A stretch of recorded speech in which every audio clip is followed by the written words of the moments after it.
Hello and welcome back to Daily Express's Royal Roundup.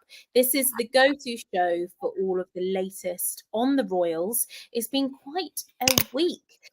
Prince Harry has released the date for when we can expect his new memoir and the cover of it, which we can get to show you live on the Royal Roundup today, as well as the latest on the coronation plans, plus much more. Well, without further ado, we are, of course, joined by the Daily Express's royal correspondent, Richard Palmer. Welcome on board, Richard. Hopefully, we can get his Wi-Fi working a little better. As at the moment, he is frozen, but hopefully we will get him back. I can hear the audio, but the pictures aren't quite matching to Richard's to Richard's face at the moment. So hopefully, oh no, we can see he is moving.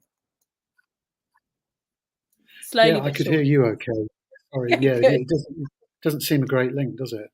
No, it doesn't. But as long as we can hear you, Richard, and I will give a bit of space in between each question, and then hopefully we can get the answers that everybody wants to know. So, Richard, it's been quite a week, hasn't it? We've talked about this a fair bit on the Royal Roundup before in regards to Prince Harry's book, whether it's going to be released, whether publishers are going back and forth over it, and then of course the huge news this year evidently would have pushed back the date of it. Will it be released for Christmas? Is it going to be released in the new year? Well, we've got confirmation, haven't we? So talk to me about it. We have, yes. It was announced yesterday that the memoir is going to be published on January the 10th, and all hell was broken loose over it. Really, I think some people who are sort of ardent monarchists and are not that particularly keen on Harry and Meghan are sort of getting upset about it and saying, why is the royal household worried about it? Well, I think they are worried about it, and they're worried. They don't want to say anything publicly. There was a very firm no comment yesterday. But I'm not the only reporter who's been speaking to people privately, and they are dreading this book, because I think it's fair to say that the new reign has got off to a very smooth start, much smoother than many people anticipated. There was I think the public felt sympathetic to the king and the rest of the family in their loss, and thought that he'd done a very good job in going around the country and doing everything he did do in that sort of 10-day period, 10-11-day period after the late Queen's death. And yeah, the transition has been really quite smooth. So it all seemed to be going swimmingly, and then suddenly you've got the prospect of this book coming out, and I don't think anybody really anybody who's reporting on this can be really sure what's going to be in it or not yet. I mean, there have been a few hints. Certainly, some time ago, I was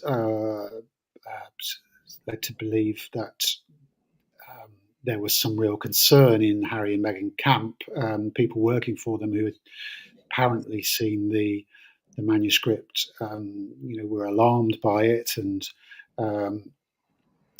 thought that it would be disastrous for the couple if it went out in that form.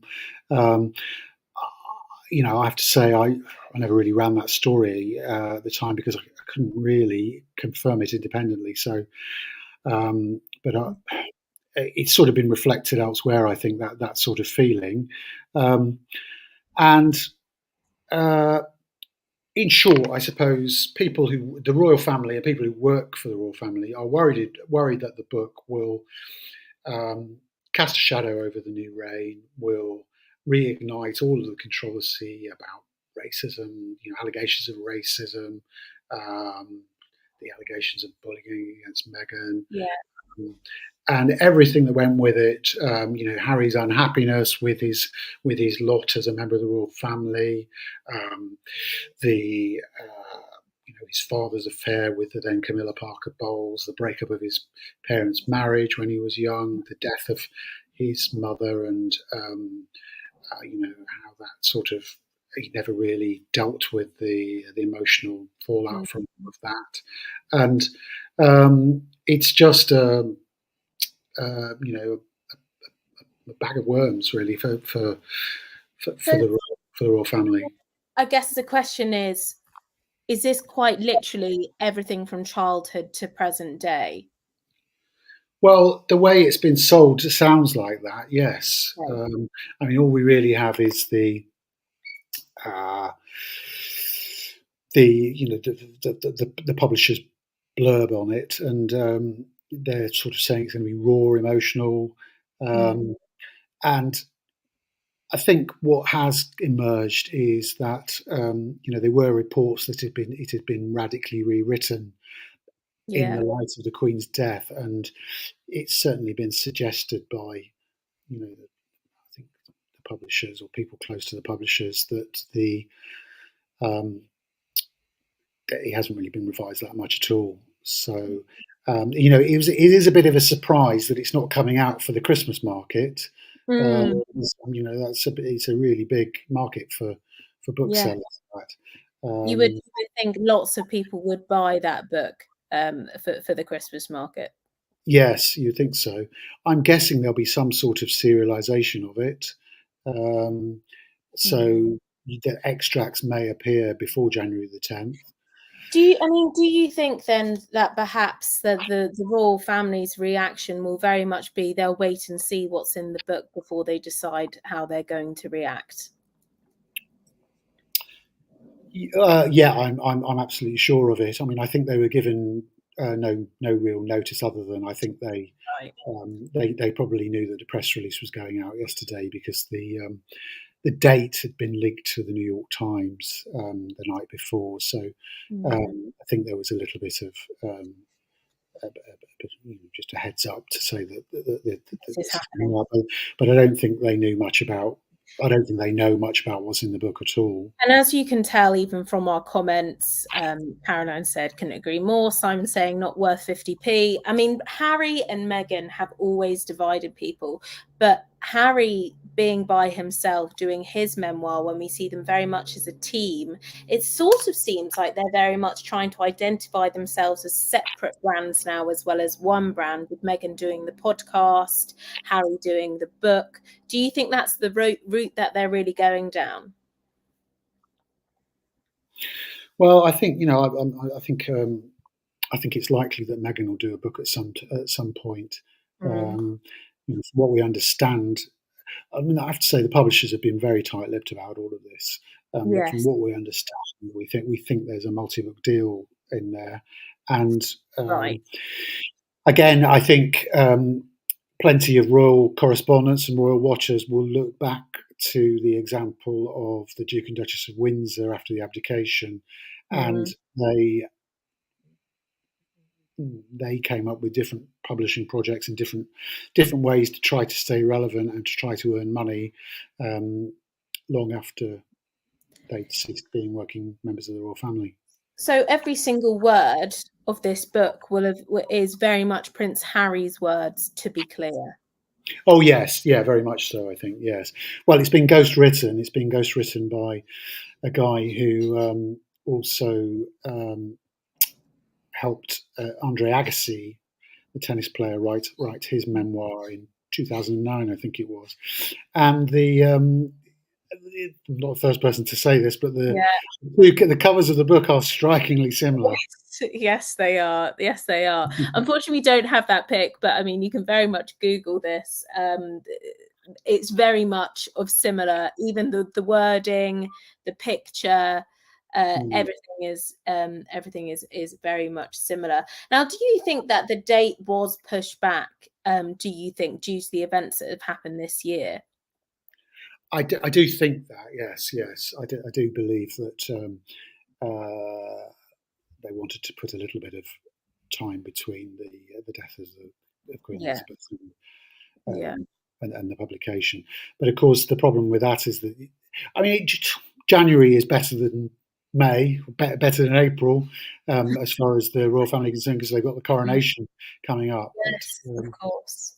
So that was, I mean, that was going to be one of my questions, was the fact, obviously, the coronation is coming up, as you said, very, very smooth transition to the new reign. Do you think that the family will be genuinely worried, or now that they've seen, they've had the Oprah interview, they've spoken about the royal family and the way, perhaps that they have been treated in the past by them, that do you think, oh, it's just another publicity stunt, there's nothing too much to be worried about, or do you think they will be genuinely worried about this one?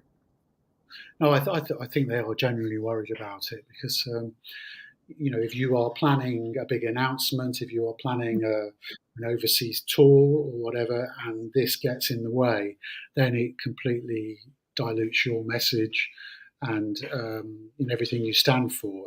If you're not careful, Mm. so uh, yeah, I think there's genuine. Genuine worry. It's a bit like, I think we were talking last week about the Crown. They won't want to say anything publicly if they can possibly avoid it. But it's the last thing they want at all. They need or want, especially after Christmas, Mm, and then yes. into the New Year, and then bam, we've got this to think about. Now, when Harry did come over and Meghan for the funeral this year, there seemed to be some sort of truce between the brothers. I mean, I can guess what your answer will be to this one, but do you think this is just going to, go back, several steps by releasing this book? Is there any relationships essentially that you think will be damaged by this book? Well, I think the relationships are already damaged. I mean, Mm. I think relationships are strained with um, between Prince Harry and the King, and between him and the new Prince of Wales, William. Mm, Um, I, it's always difficult to be certain about these things, but yeah. I'm not picking up any sense that um, you know they're all back on great terms together at all. I think it Mm. was clear that when Harry and Meghan did come back for the funeral, that there wasn't really much discussion that went on between them.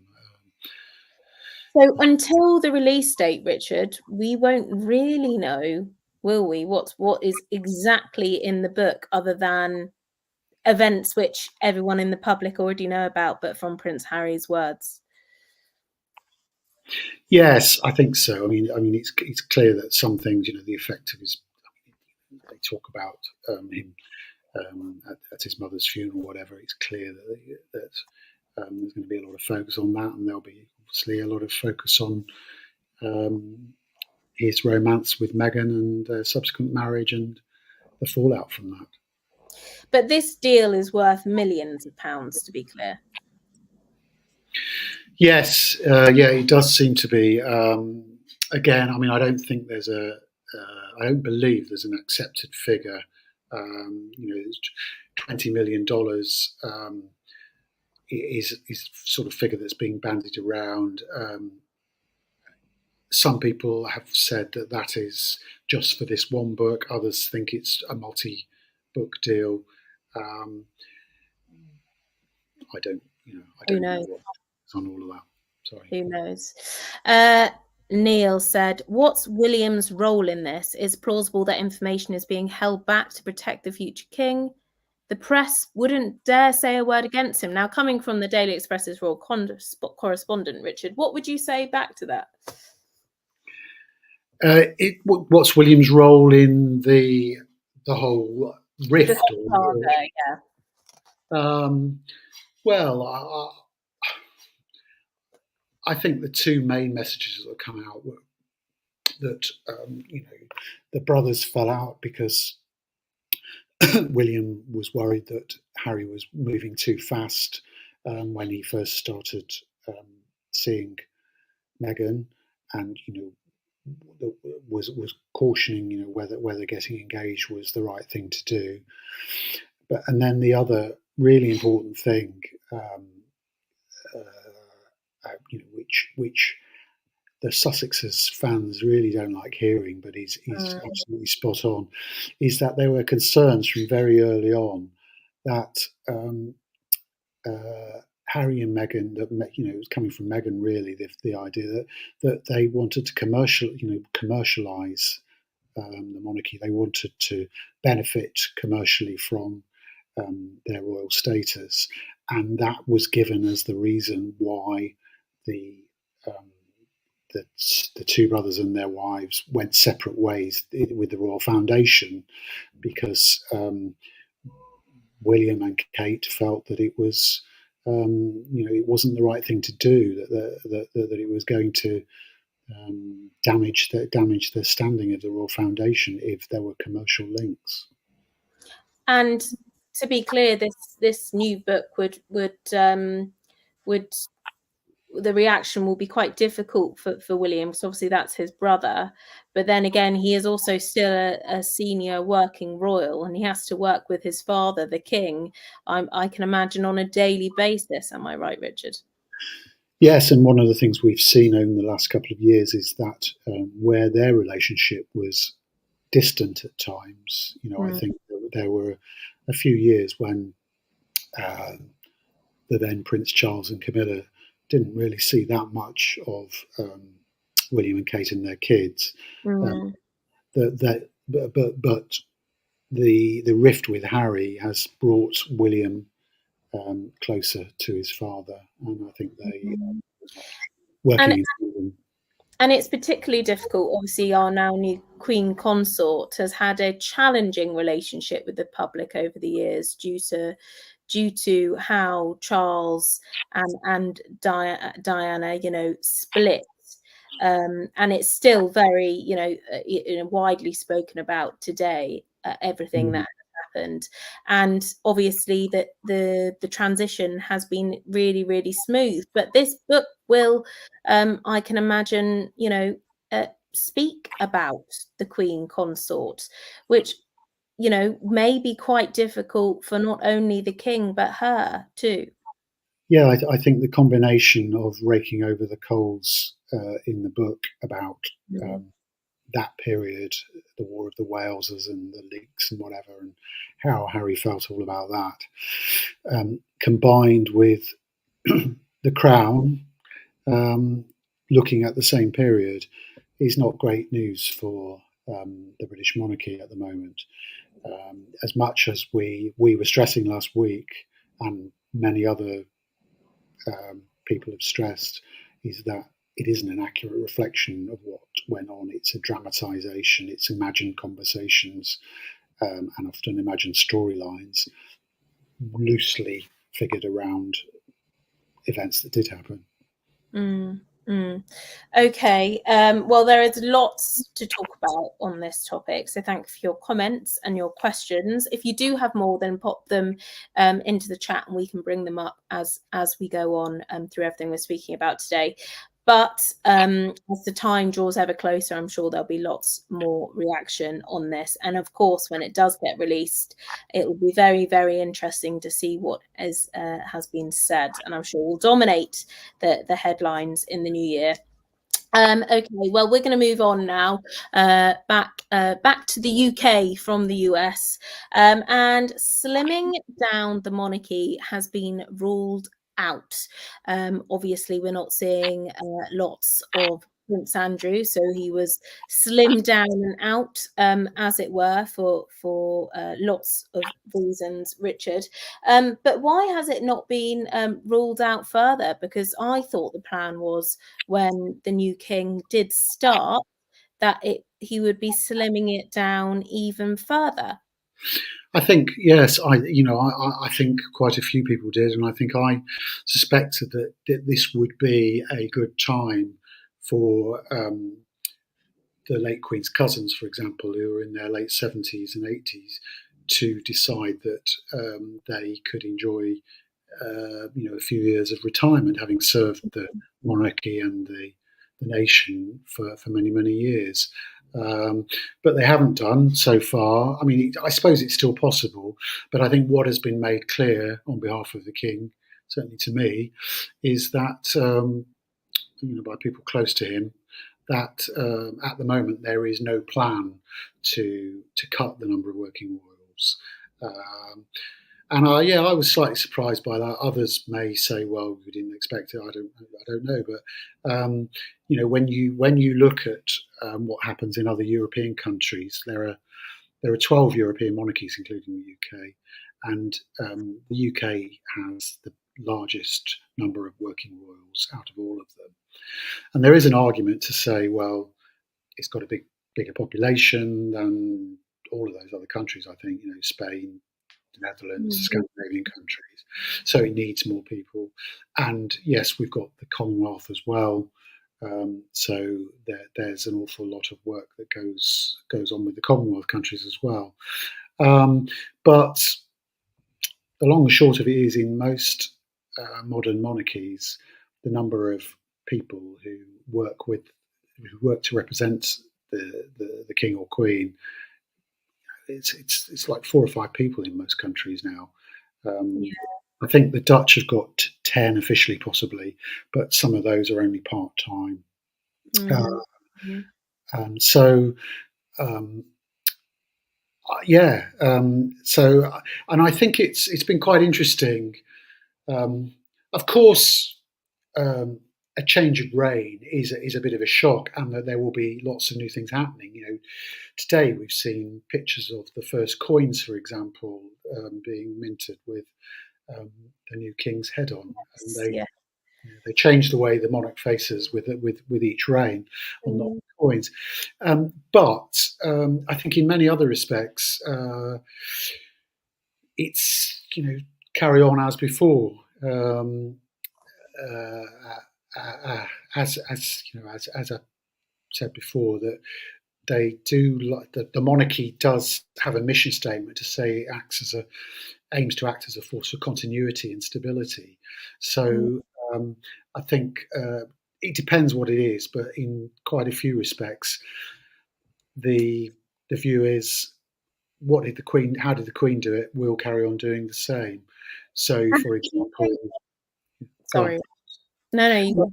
Well, I would say, so for example, one of the questions I was intrigued by was, uh, in some countries, the head of state declares how much tax they pay, Mm. and the US president, or current US president, does. And as Prince of Wales, Prince Charles, since 2006, has declared every year how much tax he pays when um, his household accounts are published annually. And I thought that he might continue with that transparency as king and sort of break the mold and become the first king to do that. Because the late Queen, she did pay tax voluntarily from 1993, but she never disclosed how much. But at Mm. the moment, I mean, I think this has still got to be signed off, but at the moment, I'm being told is that the sort of working assumption inside the household is that he will do what his mother did. And again, this has to still be signed off and confirmed, but that William will do what his father did, and so he will declare his taxes for the first time Interesting. to the public. Interesting. And Uh, and in terms of his approach and the reason as to why he's not changing things too much from what the Queen did, slowly sort of seems the approach I can take from it personally. Do you think that is part of damage limitation? Because the headlines for the past 3 or 4 years haven't all been great, have they, Richard? So too much change would cause too many questions. yes, possibly. Yes, it's just a case of stressing that continuity. Um, Mm. so where they can. So it was just quite interesting that he spent an awful lot of time in Scotland Yeah. in the last few weeks, and I wondered again. Probably wasn't the only person to wonder whether that was some new effort to shore up the constitutional link with Scotland, given that the SNP are agitating for a new independence referendum. But again, my understanding is that no, it's just really that he was sort of thinking, well, what would my mother have been doing at this time of year? And she would have been at Balmoral until typically, I suppose, around over.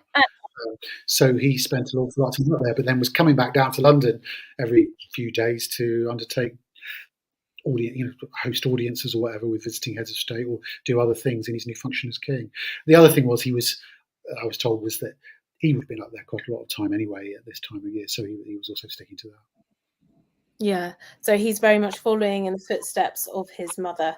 Yes. So that's interesting. But other news that's also been around this week: new councillors of state. Yes.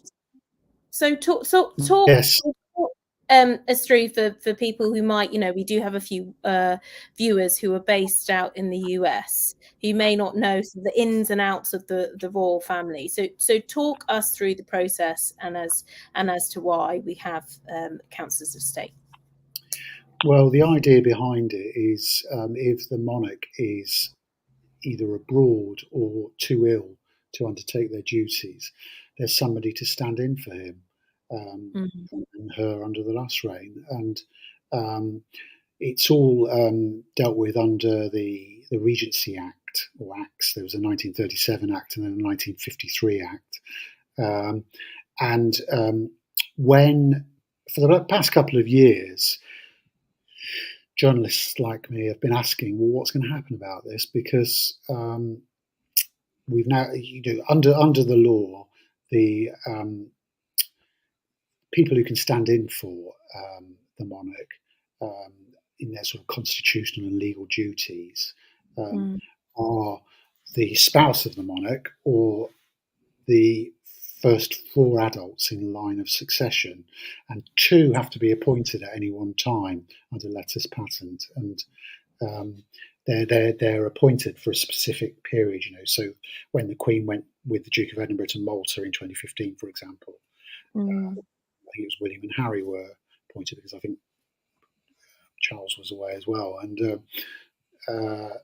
because I think he'd gone to Malta as well, if I remember rightly, and so we've been asking, well, what's going to happen now? Because the first 4 in line to the throne included Andrew and Harry, who were no longer working members of the family. Who'd been, and the Queen had essentially said, you can't be half in, half out. You're so it seemed very unlikely that either Harry or Andrew would be called upon. But if William was abroad as well at the same time, then there weren't enough people to stand in, or if the then Prince of Wales was away. So we've now got a new top 4 in line to the throne. We've now got a wife of the monarch, Queen Camilla, who is eligible to be a councillor of state, and also first 4 in line. Well, you've got William, Harry, Andrew, and Beatrice, and so those last 3, none of them undertakes official duties. Beatrice, when she was still a student, said she didn't want a life of ribbon cutting. She wanted to have a career. So it just seems a bit weird to, because this is, you can sort of argue that it's, how necessary really is it? But legally, it's necessary. The monarch is required, and or people standing in for the monarch are required to give royal assent to acts of parliament to bring them into law. You can't have a new law unless it's been given royal assent. Judges' appointments, cabinet ministers' appointments have to be approved by the monarch or somebody standing in for them. We saw in May that because the Queen wasn't well enough, she appointed then Prince Charles and the then Duke of Cambridge to stand in for her to open Parliament on constitutional functions. can't be opened. The new session of Parliament can't be opened if there isn't somebody from Monarch there. So it's all a bit of a mess. That's a Yes. long way of getting round to the point.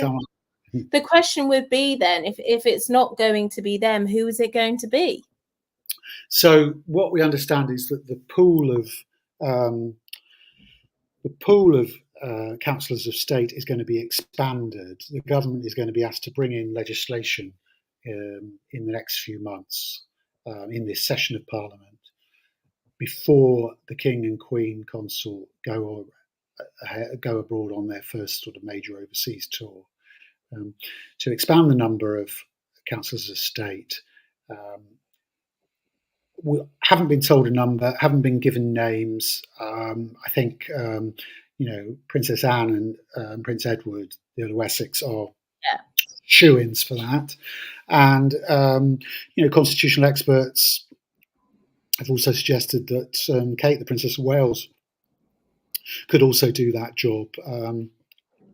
I covered a webinar the other day run by the Constitution Unit at University College London, where Craig Prescott, a constitutional expert, was suggesting that the Princess of Wales could accompany the Prince of Wales, meeting ambassadors, for example, accepting their letters of credence. There were lots of jobs where husband and wife could do things together. Okay. So I think there may be more yet. Perhaps the Countess of Wessex. We shall have to see, but certainly Anne and Edward, I think, are shoo-ins for that role. And the idea is that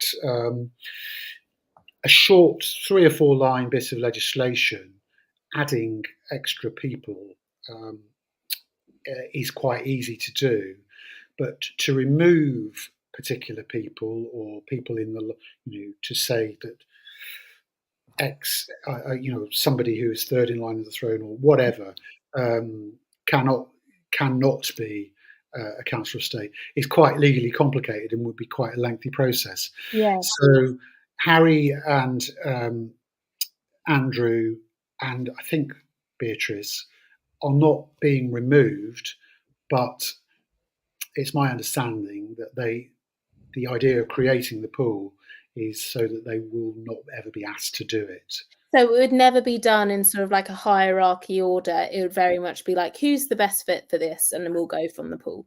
Yeah, I think so. It's a way of avoiding having to ask Harry and Andrew in particular without them suffering the ignominy of being removed and ruffling too many feathers. Ruffling too many feathers, but also creating a really complicated legal situation for the government.